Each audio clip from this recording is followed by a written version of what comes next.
Hello, and welcome to the Armin Show podcast. Science, creativity, people, learn more. We are always branching out into new categories.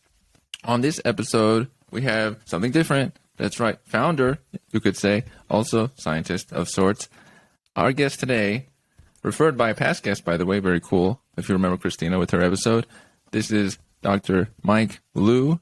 Welcome to the show. How you doing, Armin? Appreciate you for having me on. Thank you for being able to host me today, and happy to share everything about my scientific journey. Although that may have come to a little bit of a slight pause in the road, so to speak. But happy to discuss what we're doing in terms of technology as well. Very cool. That is nice. Now, before we get into the fact that you are the founder of FreeFuse, which has alliteration in the name, you have done something like material science and such. Tell us your trajectory of study, why you went in that direction, why not some other direction. I'm always curious why someone is directed in one path. Certainly. So I think it's pragmatic sometimes to think through how someone maybe approaches how they do problem solving in order to understand maybe the path that they take. And in particular, in my own case, I've always looked at the world in such a way where I kind of like to break it up into little parts, in a way to kind of like look at what is sort of the macro part of what we're looking at, and then to break it up into smaller pieces. And I think this came from when I was a child. I always had the propensity to play with, Legos, and I always liked to see how something was constructed from the bottom up. And that was what was always so interesting about science. It's funny too, because one of the first things that you learn when you're a child, or when you're in elementary school, is you learn about the scientific method. You learn about how you can utilize these principles to develop a set of sort of ways to think that will bring you through and help you understand why something happened, and give you an opportunity to understand kind of the highest leverage factors, right? Independent and dependent variables, right? And so when I was a child, I was really, really good at STEM, really, really good at science. And so I felt like because I was really, really good at science, it was something that I should explore. And the more that I really enjoyed exploring it, the more I thought it was a viable career. But there was always kind of the hint in the back of my mind that I wanted to start something on my own, not necessarily just sort of work in a lab, or, be part of something that was contributing towards something else. I wanted to have what I believe to be an opportunity to start something and really build it up all on my own. That was one of the most important things to me. But over time, as I kind of, moved through the world and, got older, came to university, I had an opportunity to make a choice, right? And I think all of our lives are about the culmination of all of the decisions that we particularly make, right? So in my case, I found that I had a decision to make, and, culturally, I felt like it was maybe in a sense much more palatable for me to go through engineering. It's obviously STEM focused, right? And it's something that in our culture, we feel is a very respectable point of study, right? So I think there was an inkling for me initially to want to pursue engineering because A, I had a vested interest in it. B, I thought that it could possibly lead me to creating something on my own. And C, it kind of led into, what would basically make, my family feel proud of me, right? Like those were all like consistent factors. And I think like sometimes, people want to say like, hey, I did this, for this particular reason. And sometimes they glance over maybe some of the outside forces beyond their own desires to go and do something, right? And so I always like to look at the whole picture. And I think all of those forces were really important in making the decision. I think as I got older, I got a lot better about what I should do just for the sake of myself and what would actually make me happy. But, when you're a 17-year-old kid going to college, you don't really know anything, right? You're not really sure. So, That's true.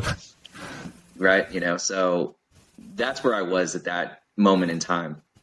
So I went down and made that decision. But what was funny is I would say that my time in university was honestly less about being very focused on engineering and more about actually figuring out ways that I could almost meet as many people as possible, join social organizations, spent more of my time honestly connecting with people, which ironically became the most important part of what I do now, right? So it's hilarious. That was actually the most useful skill that I learned there.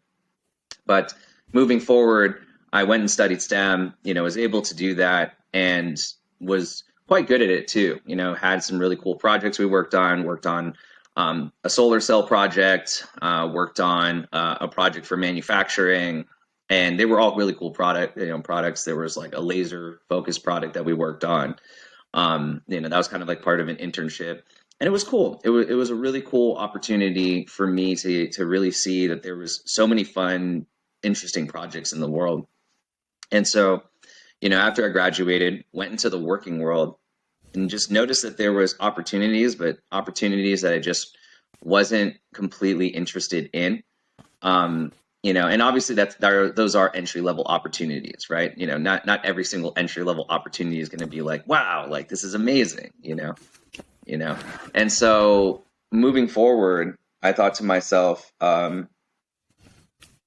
thought to myself that it was a really interesting opportunity for me to explore other avenues. So I started working on ways for me to explore whether there was ideas outside of engineering, and thinking to myself, is there an opportunity for me to continue growing as a person? So I spent a lot of time in that exploration, seeing whether there was important elements for me to observe in the world around me. And once I got to a point where I felt like, you know what, there are all these cool other opportunities outside of working in engineering, I should still explore these in tandem with my ability to actually piece things together and create really cool, interesting products. Once I did that, I felt like I was ready to explore, further. So, for example, I wanted to explore, whether it was right for me to go and, maybe look at lab work as a foundation for what I could start a company on. And that's why I went to grad school, right? Because for me, it was a good opportunity to see what was that world like, what was the rigors of studying in such a sense and moving forward. And so I spent pretty much like a couple years in a master's degree working on, corrosion-based experiments. And then essentially I felt like I was hitting kind of like a wall in terms of how I felt about the actual study of engineering.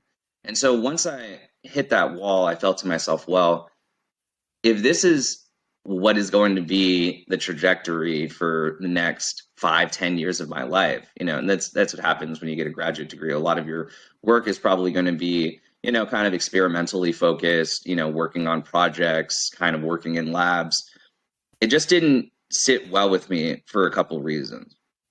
One was I felt like there was not enough, at least in my particular focus, in terms of figuring out if I'm actually directly impacting somebody. A lot of what we were doing was really experimental, would take a long time to actually get out into market. And so I didn't realize what that would entail.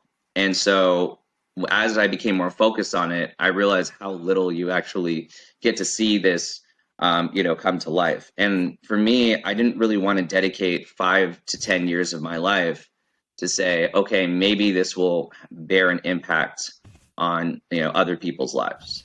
So that's when I started to think through, some of these initial business ideas, thinking about, ideas that could actually really directly impact people's lives, allow me to directly interact with the people that I was trying to serve and what we could build as products. And once I did that, I found a different kind of joy that I feel like wasn't existing as much as the problem solving aspect of engineering, but was if I would say as powerful, if not more powerful than the feeling that I received from problem solving in engineering.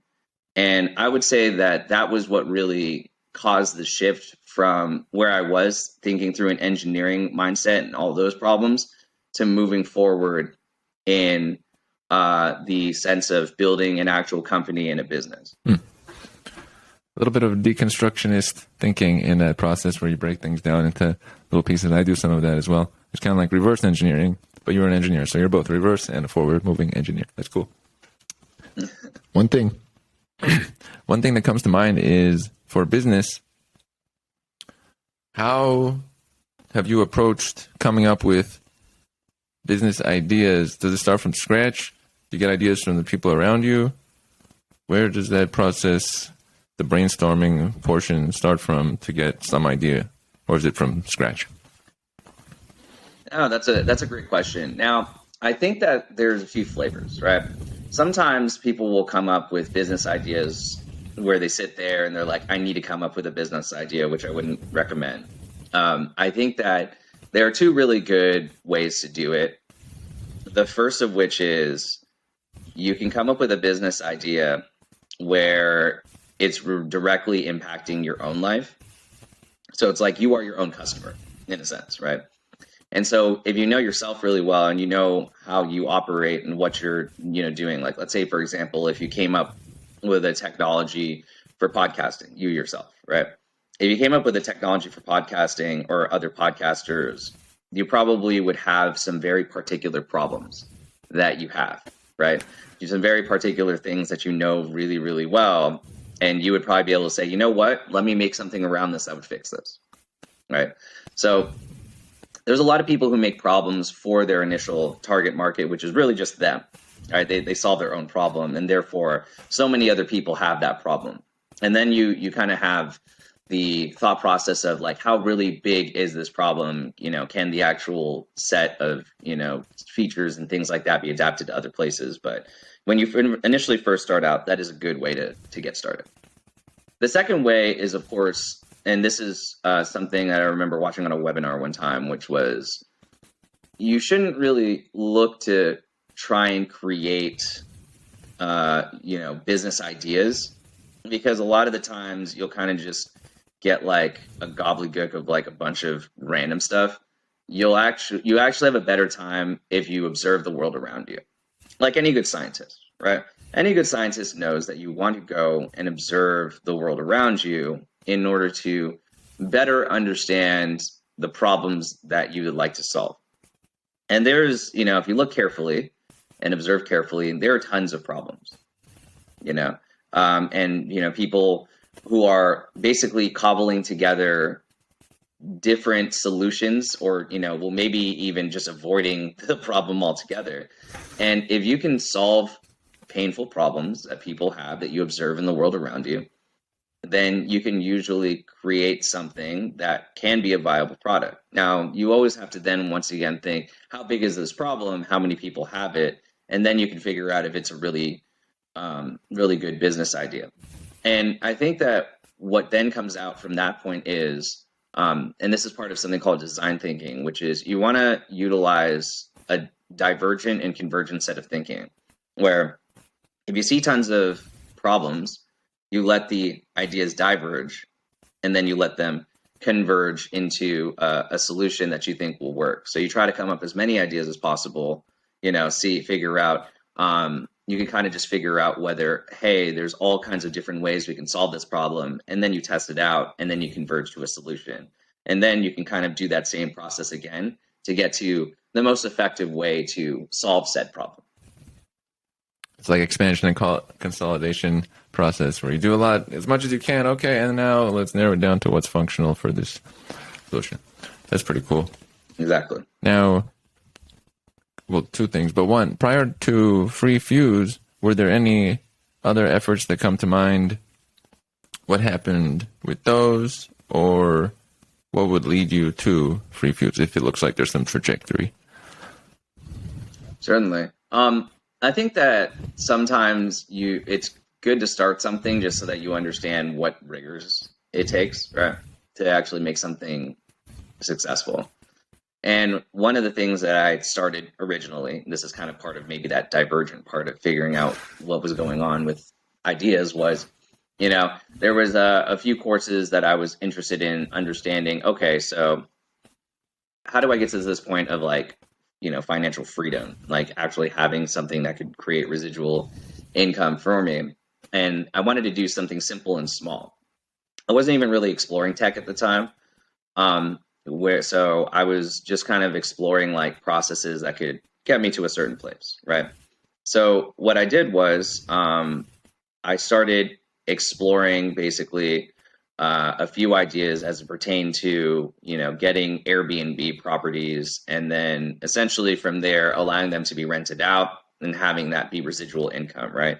And what I paired that with was a process of how do you actually go and get like home loans for that, and then essentially go, get the initial down payment on like a house or something, and be able to rent those places out. Like, what was the possibility of doing something like that? So I started, kind of a small company while I was in Texas, figuring out how I could go ahead, maybe not flip houses, but turn them into basically a suite of rental properties. But the, this is where I say, like, you should probably research whether you like something or not before you do Right. anything, because I found that as I was doing it, it wasn't really that interesting to me. It just wasn't, something that I really cared to do. There was a lot of like little miscellaneous things, like trying to figure out like locks on doors, for example, or like trying to figure out like, hey, when is maintenance going to show up? Like all of that stuff. And I was like, this isn't really that interesting to me. Like, this isn't really something that I'm really excited about. So after thinking about that for a while, I was like, okay, so this was good to understand. Okay, you need to figure out how to create a limited liability corporation like LLC. And so, this was good for figuring out how strategically I needed to do this and figuring out all the pieces and stuff like that. But this isn't something that's interesting. So therefore, if I don't find it fulfilling, why do it, right? Yeah. And so I think that's a really important thing, that if you're going to spend all your time working on something, it should be fulfilling. It should be something that you really absolutely enjoy. And so when that happens and you feel excited about something, you've kind of found there's like this Venn diagram of three things where it's like passion, or ability, and I think there's like a third section where it's like feasibility, right? Like, is like, are you actually able to do something? Like, are you actually good at doing that particular thing? Are you excited about it? And is it even possible, right? Like some trifecta of those three things. And in the middle, they say between those three things is like where an idea that you should at least explore should be. I feel like, maybe just kind of like working around the peripheries of even two of them is still good to explore, but I think like the most viable things that you can do are in that particular middle. So, if you find something that checks all those boxes, it's definitely something that you should, start really investing some time in, at least just to explore, research, maybe create like a low fidelity, clickable prototype, something like that. And so that was like the first thing, right? And the second thing that I started was, well, I kind of started it with a few other people, which gave me the taste of like doing something alongside others, right? And it really, this experience that came after that first experience was, how do you work with other people in a team, right? So, so it was still getting the, engineering degree at the time. And I approached a friend of mine saying, I'm kind of like on the side managing a few music artists, which I kind of still give advision to, some of those people as well to this day. But I'm kind of like, managing some of them. We should look into, creating some content, because like I think it would be good for these people. And so we started talking about that while I was here in LA one of the summers. And he was really interested in not necessarily making like content for them as much as he was interested in just making content in general, writing scripts, doing that. And so we sat down, we had a 30-minute chat, and I was like, that sounds pretty fun. Let's explore it. So, over the course of the next like few months, we just wrote some scripts, had some, fun times, doing that.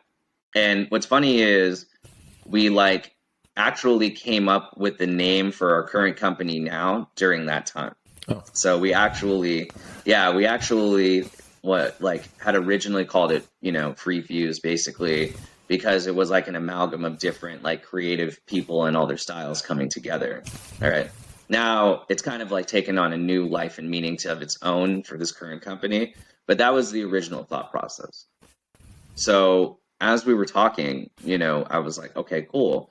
We're going to need not just the two of us, because it's almost like impossible to make not that it's impossible to make productions with just one or two people, but we wanted to really scale up our efforts and like try and build something that, could have some significance, which in a sense was, in that particular world makes sense, but also at the same time, like, sometimes like a smaller team can really get a lot more done, which is what we found out. But as we kind of gathered more people, we got to the point where we had 50 people working with us at one time. Right. And that's like just like, this little fledgling organization where we were just, making content. I had some music artists on the side. It felt good to like just pitch a vision and have like 50 different people who wanted to work with us at any given time. There was like a core group of us that were like, 12 or 13 people who worked together. That's pretty cool. But it was nice. It was good to say like, this is the vision, and the fact that it was compelling enough maybe was a good opportunity for us to just say like, what, we can pitch something that is compelling to others that they would want to join, which would be important, of course, for later, right? And from that, we very quickly realized when you're really in your starting phases and you have so many people working together and you have no processes, it's like a recipe for disaster. People feel like, oh, well, I'm not getting the type of shine that I want to do. I'm not having my ideas heard. We had no processes for this. It's not like we had a culture in place. It was just basically like a bunch of people who just thought it was a really fun idea to work together.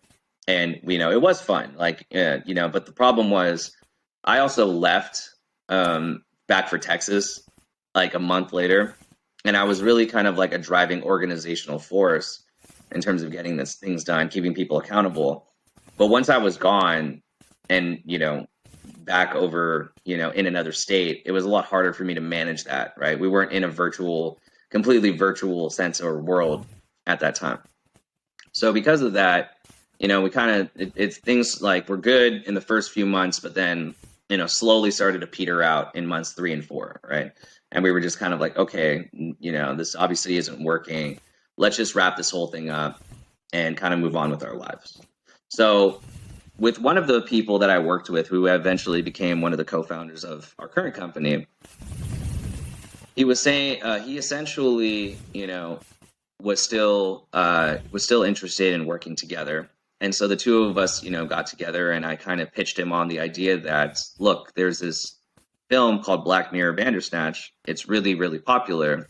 There's a lot of people talking about what they did, all the different directions that they went down, and all of this stuff that they're talking about had to do with how engaged they really were with the content. Now, when I was a kid, I used to actually read these choose your own adventure books. I used to collect them all the time, and there was I had tons of them. There's a particular series like Goosebumps by R.L. Stine that I collected, and so I used to collect those books often. Would go through them, and I was engaged even just reading a book, right? And it was really annoying too, because you had to like flip to different pages to go to this page if you're doing this, go to this page if you're doing this, and I was like, okay, well, this basically solved all the annoyance of that. The only problem I had with the Netflix version, was that every time you got to an ending or, got to a point where you could go no further, they took you all the way to the beginning. And so that really annoyed me. And it definitely annoyed a lot of other people. I could understand why you would want to do it, but that to me always annoyed me that I couldn't just go back and like explore other stuff. Like I could understand if you're trying to like get people to like rewatch it, like, but it would at least be nice to like go back a few points where you had a decision point and like try and make a different decision so that you could know. So that was one of the things that always annoyed me about that piece of content. So basically, when I was talking to one of the guy who would eventually be my future co-founder of the company, I just said, "Hey, I think this format is like really versatile and interesting. We should explore it insofar as what it could possibly do for a lot of different fields where it's not really being applied in."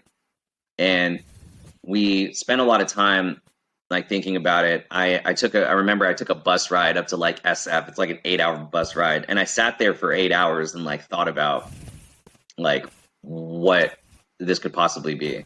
And the only reason why I even took like the bus ride was A, I thought it would be funny, honestly, and B, I wanted to like take that time to really think, because like when you wrap up something, you always want to reflect on like what went wrong and why. So I spent that time kind of reflecting. And then I spent like 4 hours of that bus ride reflecting on what I could have done better. And then I spent the other 4 hours like thinking about what could this really be. And so that kind of like planted the seeds to where we are today. Huh. Those moments of thinking are a key thing, to be away from media and just have time to process. So I get the very valuable nature of that. Now, FreeFuse is the item you have created in sorts. Would you be able to describe what it does and showcase the aspects of it to us? Yeah, certainly. So I'll kind of give a really quick and brief demonstration. So essentially, as I've alluded to, it's taking the choose your own adventure principles, but actually applying them to video content. And where we have actually this initial target of, sort of people that we're looking to help, they actually are those in corporate training, learning and development, people who have a lot of content that's very educational in nature, learning in nature. But what we allow is essentially to utilize a system that can automatically transform it into a much more engaging and a much more personalized resource. So people can actually utilize what we have is two different versions or two different parts of the tool. Basically, the first part of the tool is a manual version, which is you can basically end-to-end control an experience. So you can actually go and create all kind of different pathways, for what we've called it initially for this target market. We've called them learning pathways, but you can really use it any way you like. And then there's, of course, the artificial intelligence component, which we have, which actually breaks up everything automatically. Pretty much the way I pitched it is, it's the equivalent of Amazon's one-click buy. We have one-click edit, right? So that's kind of how that works. Now, I'll go ahead and show you an example of both. Cool. Give me a second here. So this is the case, and you see me. This is like when we did our pilot program, our first video. It's funny, you have like this wrinkled screen in the background, but funny enough, this was actually utilized when we were really aimed towards university classes. Mm-hmm. And so I don't know if you can hear that, but I think it's only playing in my headphones. Yeah. But essentially, we had the opportunity to make a choice. Are you a student or are you a teacher? Because this was really more of like a how-to. And then everything was actually created in these different branches. So these are all like the different pathways you can go down. And what's really great is, we can actually see sort of how you progress. So it's a much easier way for you to move through the content itself, right? And as you can see here, excuse me, this is actually, we actually showcase the most popular path here as well. And what we see here is you can actually see what decisions you as the viewer have made. So let's just say, for example, I'm going to go ahead and make a choice here. So I can say I want to learn more about the community. And then essentially what you see here is something that actually has populated for the community. Now, in terms of the auto editing, this was actually a video from Zoom that was created. And what was really, really cool about this is this gentleman right here, he and I had a chat over Zoom, and they're actually going to be utilizing our services as well for some of their clients for podcasting, because they're going to use the auto editor. And so it's similar to just like a Zoom broadcast. It still has the same capabilities. Sorry, there. I don't know why that's doing that. Let me refresh the page here. But similar to a Zoom broadcast.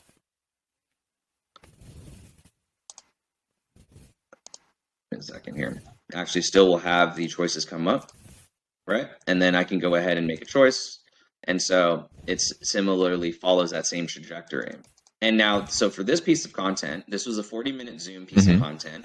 And then it transformed everything into this tree from a 40-minute linear video, broke everything down, utilizing our artificial intelligence, and labeled everything into this tree structure, right? So literally, all you have to do is go over here, click on auto editor, and then you can upload a video and then walk away, and then it'll be done basically in 15 minutes. Well, depends on how long it is, but like on average, if it's like an hour, it'll take like 15 minutes. But it's essentially saving you tons of time rather than having to do that. And so the best part is we also have an opportunity to actually tabulate all of our data. So we can actually see the number of views, the actual average watch time. So we actually know what people are spending their time on, and we actually know where they're kind of like dropping off in terms of the content. So there's a really nice feedback loop. And finally, once you see the data and understand how people are using the content, you can actually go back in here and add extra segments or delete segments that no longer matter. So, it's basically like we say, it's growing or pruning your tree. And that's the way that we've always kind of like pitched it in regards to, sort of the tree analogy. And then last but not least, you can actually add anybody from your network to who is following you, and you follow them back. You can actually go ahead and add them in here, and they can add pieces of content as well. So there's an opportunity to also collaborate from all over the world. So that's pretty much how our system works. This is quite cool. It can take a video that you make, such as an episode or a piece of content. It distills it down into various clips that it even labels for potential sharing or showcasing. And it does that on its own without you having to do anything, really. Exactly. The value of the system, I can see it because I can understand as a content creator. If you're not excited about the editing portion, this takes care of one of the most hefty portions to then make shareable content or even clickable content that people can watch. Just those parts, the label's already done, so you don't have to go back and watch it and label it. So this is replacing quite a few steps of effort. That's a cool feature that you have there. Dang. FreeFuse. And then one check on that is, who is the target market, or have you envisioned the specific people that are most likely to use FreeFuse? Yeah, absolutely. So our initial target market has actually been, corporate trainers, people who are working in learning and development, those who are creating individual coaching and training programs as well.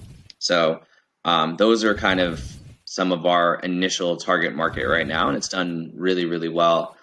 We've been able to really build up our user base and people who find that this product is actually able to help them personalize their trainings and create engagement automatically using our system. So it's really like a way for them to control end-to-end different pathways that people can go down. And we have customers in the US and from all over the world now. So it's been a really, really gratifying experience in that way. Has this led you to connect with any people you would not have connected with otherwise that might be interesting, or put you in certain places that you may not have otherwise running through this project? Yeah, definitely. I would say that there's quite a few people that I've become introduced to that, when you first start something, you aren't sure where it will take you. But as time has gone on, and I would say maybe there was an opportunity for us to gain legitimacy, people started to hear, you start to kind of get better at describing your product. You start to get better at explaining what the vision is. You get a lot better at, showing how it could be important in people's lives. There comes a certain level of, I would say, respect that people have for you. And over time, they're more comfortable with introducing you to more people. And I've also been open to reaching out to people and saying, hey, I think what you're working is cool. I'd love to be helpful. And just learning how to connect with people in a meaningful way has allowed me to explore all kinds of new opportunities. And so that's been really gratifying for me as well. Is there a specific location that is helpful for you to be physically to work on this? Are you doing it completely remotely? What is the location-based nature of working on such a thing? Yeah, and I think that right now with any kind of like software as a service products, the trend is right now allowing people to do work from home. And I believe the same thing. I think it's important to allow people to be at their highest comfort in order to get the best results, and that's true for myself, right? Having done the Los Angeles commute to a place, right? That is always something that's really annoying to me, right? And so it always drained my energy when I was driving out and working in places in like Westwood and stuff. And so thinking about it now, I mean, I was thinking to myself, that was maybe like in 2.5, 3 hours of my life every day. And I really extrapolated it out. Like, if you think about it, that's up to 15 hours a week you're driving and doing that, right? Like, so 15 hours a week, what could I be putting that time into?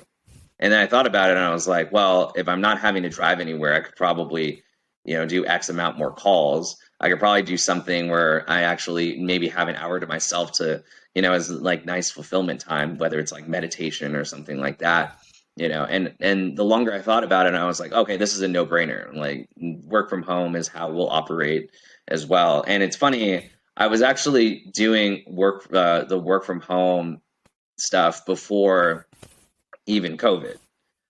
So I've been doing that because our team was distributed anyway. We were all in different parts of SoCal. I was in Texas at the time. So working in an office just didn't really make any sense. And we're basically like an internet-based technology. So like, it doesn't affect how we work, even if we are in person or not.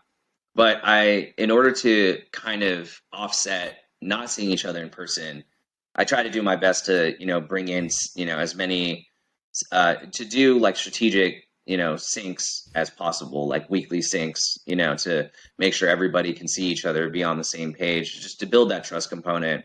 And then, there's conferences where we can all meet up in person. Like two of our team members had never met in person. So about 6 weeks ago, back in April, like I basically got our team tickets to a conference that they could all go to. So we got free tickets to the conference, and I basically put out the cost for getting everybody flown in, and they were able to meet each other, right? And so those are like little things that I felt like were of strategic importance, such that people felt like they could trust each other, and that was really important for me. That's a cool feature. That's nice they brought everybody together. My last question for you for today is, you mentioned meditation, and you also mentioned the quiet bus ride for thinking. What has been the value for you of empty space or blank time to process? Yeah, that's a great question. And I think that a lot of people should take that time out, honestly. Whether it's just 15 minutes of you just kind of unplugging from everything, I think everybody should do that.